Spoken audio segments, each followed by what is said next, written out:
The Radio Wammo Breakfast.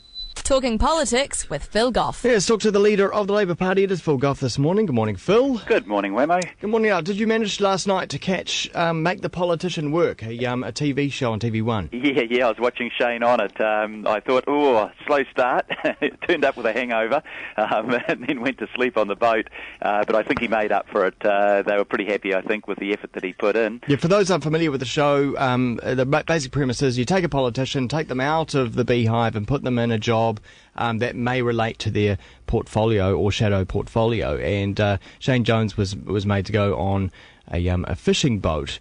I was a bit shocked, though, Phil, about the fact that he did turn up hungover, having already known that he was going to be on this boat and having already known that this was going to be for a TV show, and he best put his best foot forward on national TV. Yeah, but you know, Shane. He, as I said, he didn't get off to a flash start, but he more than made up for it. I think the guys that were working on the boat were quite impressed with his work effort, and quite impressed with his readiness to listen to some of the challenges that they have as fishermen with quotas. Quite a good insight into the way they do the fishing actually off the west coast of Auckland there, out the Manukau Heads. Talking about that actually.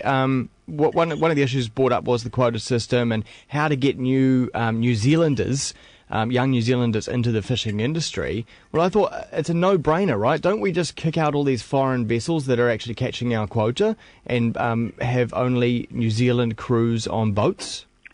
Yeah, I think it's time that we took over our own fishing industry. And you've got to ask some questions of some of the owners that of the quota that then lease that quota out to foreign fishing boats, often substandard boats, often people that don't have the wages and the working conditions that New Zealand crews would have. And I guess my particular worry is, with some of the iwi authorities and some of the Maori tribal owners, this is a great opportunity to upskill their people, to employ their people.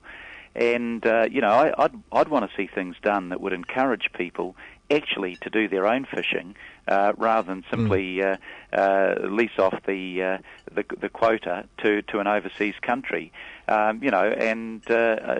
are companies in New Zealand, that are doing that, and I've got the Tallies, for example. They make sure that all of their boats are crewed by New Zealanders.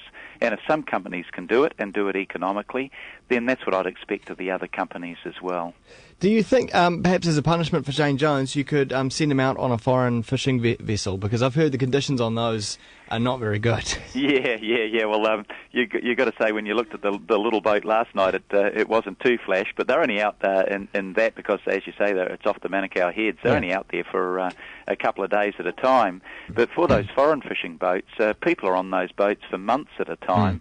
And frankly, the conditions are, third world. That's the only way to describe it. Well, that's right. Are you aware that, because our New Zealand inspectors can choose which boats they actually want to go on, and more often than not, they will choose a New Zealand vessel rather than a foreign vessel, but just because conditions are so bad and they are made not to feel very welcome on those ships. Yeah. No, I've heard that, and we've supported a call for an inquiry into the industry, and I think that'd be a good starting point. I mean, look, what are we trying to do? We're trying to make sure, obviously you've got to fish sustainably. One, well, that's whoever's doing it, you've got that requirement on them. But two, you want to try to, wherever possible, add value to the product in New Zealand, and you want to employ New Zealanders. We've got 155,000 people out of work.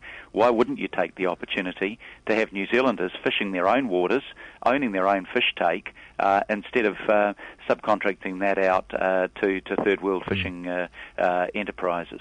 Okay, well, this time last week, I don't think Osama bin Laden, had he been captured? No, I guess he had. We were talking about that, I think. But since then, you've come out and said, well, maybe this is a good opportunity for us to start pulling our SAS out of Afghanistan. Why is this not an election issue? Why can this not be tabled as an official election issue that really divides the parties, and it's a black and white, no SAS in Afghanistan after the election? Well, I guess it is black and white in this sense, that our policy very clearly will be to bring the SAS home. No reflection on the quality or the competency of them, but simply a reflection on the fact that in the current circumstances in Afghanistan, inevitably we are working alongside a corrupt and unreliable local regime, and that is going to lead us into trouble, both with the nature of the joint operations that we're working on and potentially with the people that are taken as detainees. I mean, the fact is, Wammo, we've been in Afghanistan now for a hell of a lot longer than we were in the Second World War, and even longer, I think, than we were in Vietnam. Yeah. And you've got to have an exit strategy. You know, I'm proud of what our provincial reconstruction team have done there. I'm proud of what our SAS people did, and we sent them in initially, and we sent them in for a good cause. It was when Al-Qaeda were using Afghanistan as a base. That's no longer the case. They're operating out of Pakistan. They're operating out of Yemen. Yeah. Al-Qaeda, I mean, the great thing is that they've been discredited by the people that are out on the streets in the North African and Middle Eastern countries, actually protesting, struggling and dying for a change in regime and democracy. And the terrorist politics of Al-Qaeda have actually been discredited on the street. Osama bin Laden is no more. That gives the Americans the greater prospect of saying, well, it's time to get out of Afghanistan, and I don't think we should be waiting for their decision. I think we should be doing it now. Yeah. What sort of information do you get about the security situation there? I mean, from what I can see, through the various news resources, including Al Jazeera, the situation, particularly as we're getting into the fighting season, is going to get worse, particularly in the north, where our New Zealand reconstruction team is. Yeah, well, look, it's a seasonal thing. Everything quietens down over winter, come the spring, and we're in the spring now. Coming on to summer, the fighting season starts again, and clearly there are. Look, each time I first went to Afghanistan in 2002, and that should have been the toughest period to be there. Actually, each time I went back there, there was more stringent security because the situation was getting worse. Why was it getting worse? Because the Karzai regime had not managed to win the hearts and the minds of the people. And unless you can do that, you can't win there. I mean, our people can do the best job they can on peacekeeping. They can do it on development assistance. And in Bamiyan, we have done a great job working with a local regime, actually, that's a pretty good government, Governor Sarabi. But we cannot win as long as we're dealing with deeply corrupt people, and the Afghan government is up to its neck in drug smuggling, in corruption. It's hated by many of its own people. We can't be there defending those people. It's an exercise in frustration because as long as they behave like that, they'll never have the support of their people and will simply be seen to be propping up a regime that its own country doesn't want. And we also seem to be a occupation force as well.